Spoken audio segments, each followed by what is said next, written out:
"You don't belong in this briefing room," Colonel Mark Halstead said, loud enough for every officer at the table to hear. A few men laughed.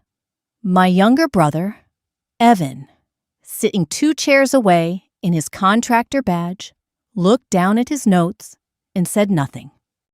I folded my hands beside the sealed gray folder in front of me. Halstead pointed at it and smirked. "What is that?" "Your resume." Before I could answer, a young lieutenant whispered, "Is that the Ironhawk file?" The room shifted. At the doorway, Admiral William Grant stopped so suddenly his aide nearly ran into him. Then the Admiral looked straight at me. "My name is Rebecca Carter. I was 52 years old that morning, and I had spent most of my adult life learning how invisible a woman could become once people decided they already knew her story. To the officers gathered in that briefing room, I looked like a civilian consultant nearing retirement. I wore a plain navy blazer, no ribbons, no rank, no medals. That was intentional. For nearly 25 years, I had served in naval intelligence. Most of my work had happened behind closed doors, inside operations centers, secure facilities, and rooms where nobody outside a small circle ever learned what we did. When I retired, I discovered something interesting. People respected the uniform. They did not always respect the person after the uniform was gone. Colonel Mark Halstead was a perfect example. He was younger than me, famous within the special warfare community, confident, charismatic, and accustomed to being the smartest voice in every room. People listened when he spoke. People laughed when he joked. And lately, I had become one of his favorite jokes. Every meeting seemed to include a comment about the civilian perspective or someone who reads reports instead of writing history. The first few times, I ignored it. After that, it became a pattern. The strange thing was that the insults themselves never hurt as much as the silence that followed them, especially from my brother. Evan had worked hard to earn his position as a defense contractor. I was proud of him, but somewhere along the way, he had begun acting as if my career belonged in the past. Whenever Halstead made one of his comments, Evan would look away, never agreeing, never defending me, just choosing the easier side of the room. People mistake silence for neutrality. It rarely is. At the front of the room, officers continued preparing for the briefing. Screens lit up, laptops opened, coffee cups settled onto polished tables. Then I noticed Admiral Grant. He wasn't reading the presentation. He wasn't looking at Halstead. His eyes kept returning to the sealed gray folder beside my hand. For a brief moment, our eyes met. His expression changed. Not surprise, recognition. And for the first time that morning, I realized he knew exactly what that folder contained. Then Colonel Halstead stood and smiled at the room. "Before we begin," he said, "let's remember we're discussing real operations today, not theories." Several people laughed. And this time, he was looking directly at me. The briefing began 10 minutes later. A large digital map filled the screen at the front of the room. Colored markers represented routes, extraction points, and communication zones for an upcoming multinational training exercise. Colonel Halstead stood confidently beside the display. He was in his element. Every sentence sounded polished. Every joke landed exactly where he wanted it to. For the first half hour, I said nothing. I listened, observed, took notes. Then Halstead presented a risk assessment that ignored a vulnerability I had already identified during my review. I waited for the appropriate moment and raised my hand. "There's a blind spot in the Northern Communications Corridor," I said calmly. "If the primary relay fails, the response delay could exceed operational limits." The room grew quiet. A few officers looked at the map. For a moment, I thought Halstead might actually consider the point. Instead, he smiled. Not the polite kind, the dangerous kind. Well, he said, leaning back against the table, that's certainly an interesting theory. A few people chuckled. It isn't a theory, I replied. Halstead shrugged. Rebecca, with respect, some of us have actually operated in environments where these decisions matter. Laughter spread around the room. My brother stared at the table. Again, no objection, no defense, nothing. I felt the familiar sting, but I kept my expression neutral. Years in intelligence had taught me something valuable. The person who loses control first usually loses the room. So I remained silent. Halstead interpreted my silence as surrender. You know, he continued, turning toward the audience, there's a big difference between studying operations and living them. More laughter. A captain near the back shook his head and smirked. Someone whispered something I couldn't hear. The room had chosen its side. Then the presentation advanced to the next slide. A photograph appeared unexpectedly. Apparently, it had been attached by mistake inside an archived planning file. The image was old and grainy. A temporary operations center, dust-covered equipment, 3 people standing beside a communications vehicle. Most people barely noticed it. I did, because I had taken that photograph. And in the corner of the image was a faded patch, a Black Hawk silhouette surrounded by a steel-gray circle. Iron Hawk! My stomach tightened. Across the room, Admiral Grant suddenly sat forward. His eyes locked onto the screen. The casual expression vanished from his face. Go back, he said. Nobody moved. His voice became sharper.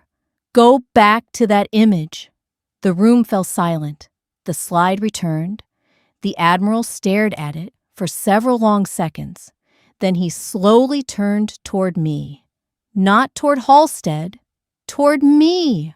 Where? He asked quietly. Did you get that photograph? The room was so quiet I could hear the air conditioning humming above us. Every eye moved between Admiral Grant and me. I looked at the photograph on the screen, then back at him. I took it. I said, Nobody spoke.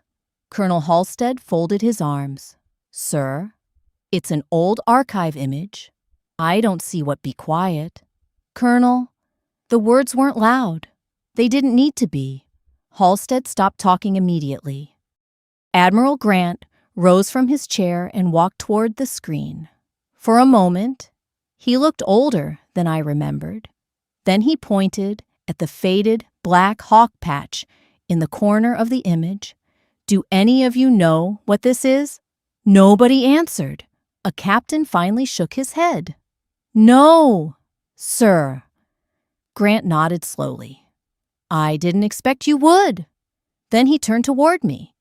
Because most of this operation remained classified for years. The room became even quieter.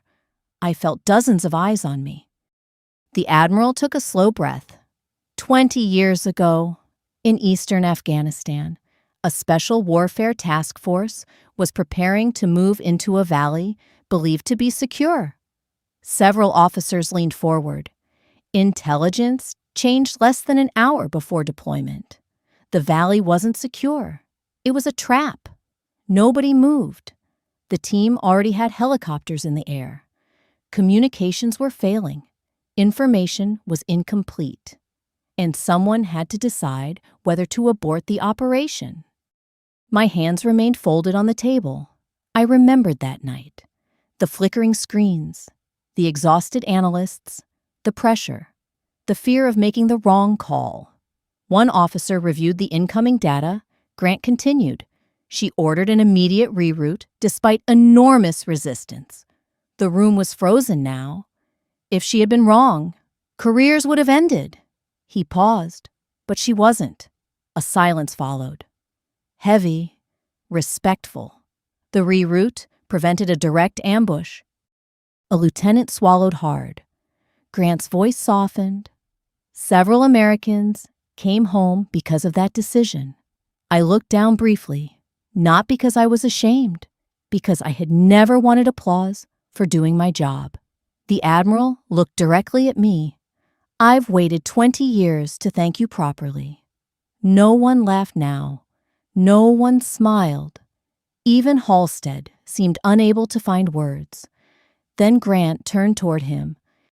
Colonel, do you know the call sign assigned to the officer who made that decision? Halstead said nothing. The Admiral's gaze hardened. It wasn't a nickname. He pointed toward me. It was Iron Hawk. The room seemed to stop breathing. And then Admiral Grant asked the question that changed everything. Do you know who stayed alive because of her decision? Nobody answered Admiral Grant's question. The Admiral looked around the room, giving everyone a chance. No one spoke. Finally, Colonel Halstead cleared his throat. With respect, sir, I'm not sure what this has to do with today's briefing. The word sounded confident, but not as confident as before. Not even close. Grant studied him for a moment. Then he walked back to the conference table and placed his hand on my sealed gray folder. This, he said quietly, has everything to do with today's briefing. He opened the folder. The sound of the seal breaking seemed unnaturally loud. Several officers leaned forward. Inside were copies of partially declassified operational records, mission summaries, command endorsements, after-action reviews, documents that had remained unseen for decades. Grant lifted one page. Operation Iron Hawk. The room became motionless. He continued reading. Intelligence Officer Rebecca Carter authorized the reroute that prevented the task force from entering a confirmed ambush zone. Nobody laughed now. A lieutenant lowered his coffee cup without taking a sip.